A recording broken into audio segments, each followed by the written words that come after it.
नमस्कार दोस्तों, आज मैं एक नई कहानी आपको सुनाने जा रहा हूँ।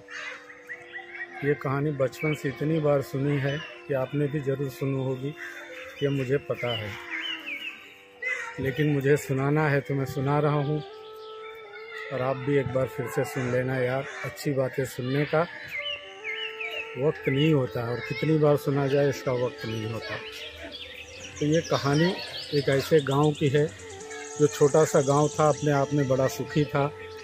सब किसान थे, अच्छे से फसल पैदा करते थे, खाते थे, पीते थे, सब आपस में बड़े मिलजुल के रहा करते थे। और गांव बड़ा धर्मभीरू था। धर्मभीरू था मतलब सब आस्तिक थे, पूजा पाठ करते थे, विश्वास करते थे। और उन लोगों का आपस में एक गांव के ज्योतिष के ऊपर बड़ा विश्वास था। अक्सर उस ज्योतिष की बातें कही हुई सही होती थी, इसलिए लोग उसे बहुत मानते थे और वह जो कहता था उस पर विश्वास करते थे। एक बार ज्योतिष ने कहा कि मेरी ये ज्योतिष विज्ञान कहता है कि अगले 14 साल तक इस गांव में बारिश नहीं होगी। यह सुन के गाँव वाले बड़े चिंतित हो गए और सब बहुत परेशान हो गए। और वास्तव में जब जून का महीना आया, पूरा जून निकल गया, बारिश नहीं हुई, तब लोगों को लगा कि नहीं, ये ज्योतिष हमेशा सच बताता है, इसकी बात सही है, यहाँ रह के फ़ायदा नहीं। अगर हम यहाँ 14 साल रह गए तो क्या खाएंगे और क्या खाकर जिएंगे, और हम लोग मर जाएंगे। तो इससे बेहतर होगा हम किसी दूसरे नगर में, किसी दूसरे शहर में चलते हैं, अपनी खेती यहीं छोड़ के जाते हैं। खेती तो यहीं रहने वाली है, वहाँ कोई नौकरी करेंगे, धंधा करेंगे और 14 साल निकल जाने के बाद फिर आएंगे। तो लोग धीरे धीरे गांव छोड़कर जाने लगे, करीब करीब सब गांव छोड़ के चले गए। एक किसान था जो बड़ा हिम्मती था। उसका ये मानना था कि जो कुछ होता है अपने मेहनत से होता है, और अगर भाग्य और कुंडली सही भी होती हो तो उसे भी बदला जा सकता है। अपनी मेहनत से, अपने विश्वास से सब कुछ बदला जा सकता है, क्योंकि भगवान ने हमें भी कुछ शक्तियाँ दी हैं। और वह उस गाँव में रह गया। जब वह रह गया तो उसकी पत्नी और बच्चे रह गए, सब चले गए। लेकिन जब यह अकेला रह गया तो इसके पत्नी और बच्चे इसे ताने देने लगे कि कुछ काम नहीं, धाम नहीं, घर में हम बैठ के कितना दिन खाएंगे, जो है वह भी ख़त्म होते जा रहा है। तो एक दिन किसान ने कुछ सोचा नहीं, अपने बैल निकाले, हल निकाले, जाके खेतों में हल जोतने लगा। धूप सर पे आ गई क्योंकि बारिश हो नहीं रही थी और बहुत गर्मी लगने लगी, तो वह चले आया और फिर दूसरे दिन जाके फिर खेत में हल जोता। ऐसे वह रोज़ खेतों में जाके हल जोतता। उसके पत्नी और बच्चे भी उसे पागल समझने लगे थे। एक दिन वह भरी दोपहरी में हल जोत रहा था, ऊपर से एक बादल उड़ता हुआ जा रहा था। बादल ने नीचे देखा, एक किसान धूप में तड़प रहा है, तो उसके आंखों से एक बांसु गिर के टपक पड़ा और वह आंसू किसान के ऊपर गिरा। जब एक बूंद गिरा तो किसान ने बड़े खुशी से ऊपर देखा, तो ऊपर बादल जा रहे थे। बादल को भी समझ में नहीं आ रहा था कि भाई ये हो क्या रहा है, या किसान इतने धूप में क्यों मर रहा है, जबकि पूरा गांव खाली है। बादल से रहा न गया, बादल नीचे आया। बादल ने पूछा, किसान तू ये क्या कर रहा है? किसान ने कहा, देखो मैं हल जोत रहा हूँ। उन्होंने कहा, जब तुझे पता है, सारे गांव को पता है कि 14 साल बारिश नहीं होगी, तो तू हल क्यों जोत रहा है? इससे तुझे क्या मिलेगा?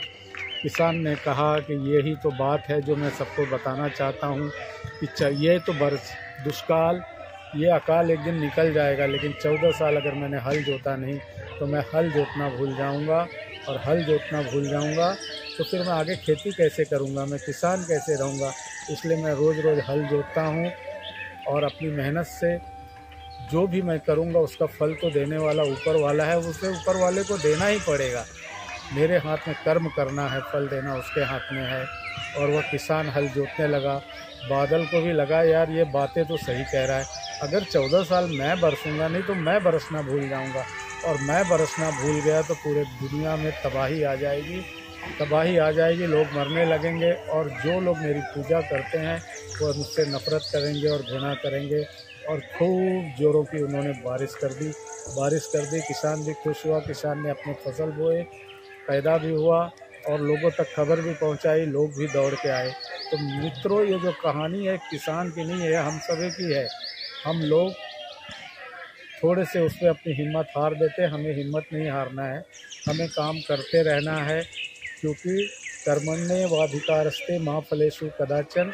हमारे हाथ में सिर्फ कर्म करना ही है, कर्म हम करेंगे, फल वह देगा ही।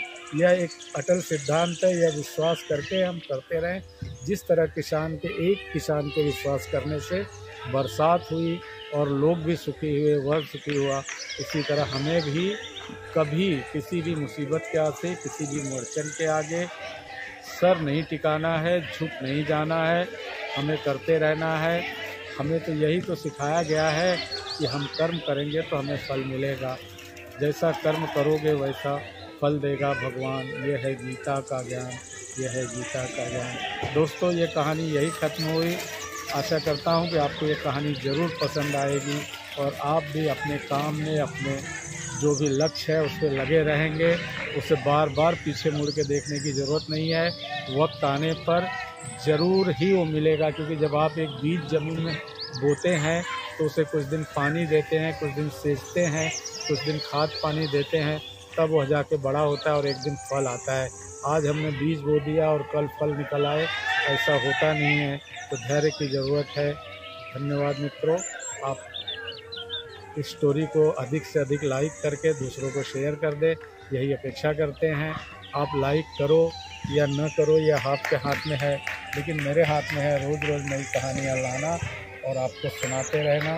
तो मैं तो अपने कर्म में लगा रहूँगा, आगे जो होगा देखा जाएगा। धन्यवाद, नमस्ते, गुड मॉर्निंग।